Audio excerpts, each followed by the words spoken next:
Exactly. We're looking at this video of you kind of bracing yourself into the teeth of the wind. Where exactly were you at that moment?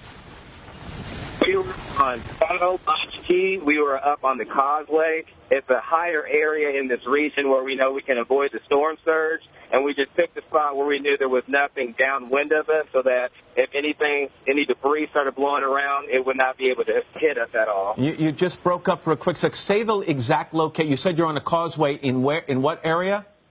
Saddle Bunch Key. Okay. It's east of Key West.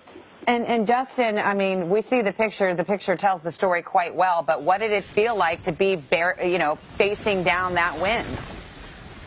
It was by far the strongest winds that I've ever experienced.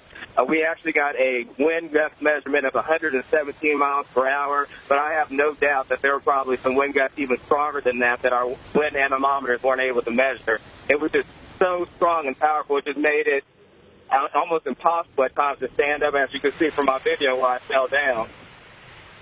Justin, did you see much damage to local structures? We actually saw quite a bit of damage when we were in Key West earlier today. There was a lot of trees that got damaged. There was that was caused when one of the outer feeder bands had hit Key West. And because we wanted to get in the eye of the hurricane, we decided to head a little bit east earlier this morning so that we could get right into the eye of the hurricane as it made landfall on one of these keys. And everybody's worried about the storm surge here. Have you seen any flooding, seen any of that, or heard about it? We experienced a 2-foot storm surge when we were exiting out of Key West.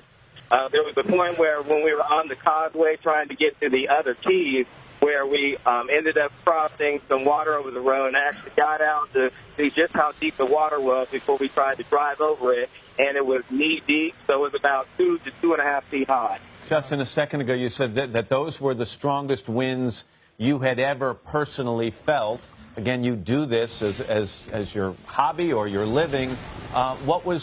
Compare it to something else that you've experienced. What's the next most severe winds you felt? I would compare these winds to what I experienced in Hurricane Harvey.